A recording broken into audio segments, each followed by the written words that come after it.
கடகம். கடகராசிக்காரர்களுக்கு ராசிநாதன் ராசியிலேயே ஆரம்பத்திலே இருக்கிறார். இது ஒரு நல்ல அமைப்பு. அமாவாசையிலிருந்து விலகி வந்துட்டார்.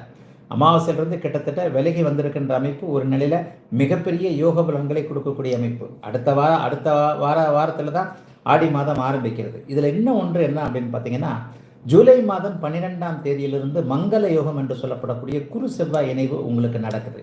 இது 12 ராசிகளில் உங்களுக்கு மிகப்பெரிய யோகா அமைப்புகளை கொடுக்கக்கூடிய அமைப்பு. அதாவது தர்ம கர்மாதிபதி யோகம் என்கின்ற ஒரு அமைப்பு இந்த வாரத்திலிருந்து ஒரு 45 நாட்களுக்கு கடகராசிக்காரர்களுக்கு ஏற்படுகிறது. இந்த தர்ம கர்மாதிபதி யோகம் அமைப்பே வந்து வேலை, வீடு, வாசல் எல்லாத்துலேயுமே கொஞ்சம் நிம்மதிகளை கொடுக்கக்கூடிய தன்மை.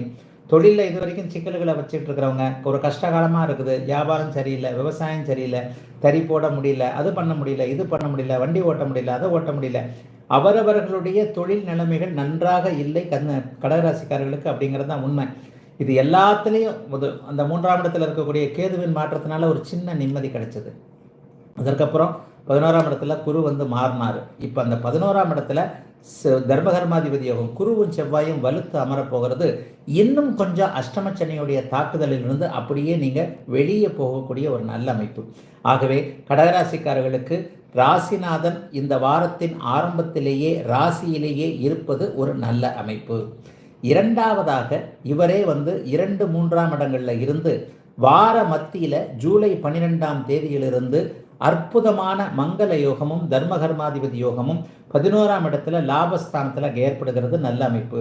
தொட்டது துலங்குங்க. இந்த தொட்டது துலங்குன்ற வார்த்தையை நான் 1.5 வருஷத்துக்கு மேலே கடகராசிக்காரர்களுக்கு சொல்லவே இல்லை. ஏன்னா அஷ்டமச்சனி.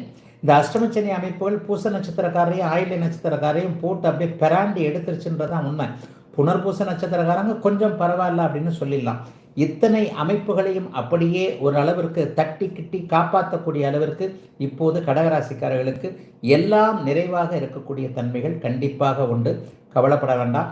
எல்லா அமைப்புகளையும் படிப்படியாக முன்னேற்றங்கள் வரக்கூடிய அமைப்பு.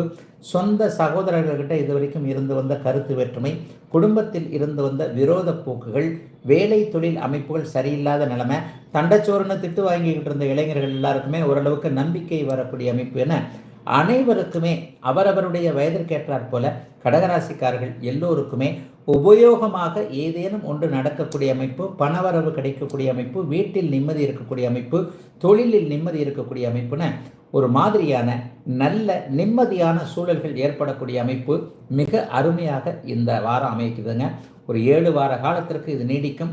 ஆகவே எல்லாவற்றிலும் நன்மைகள் நடக்கக்கூடிய ஒரு சுப வாரமாகவே அமைந்திருக்கிறது. அனைத்து நிலைமைகளிலும் இந்த கடகராசிக்காரர்கள் அனைவருக்குமே ஒரு நிலைமையில நல்லா இருக்குதுங்க.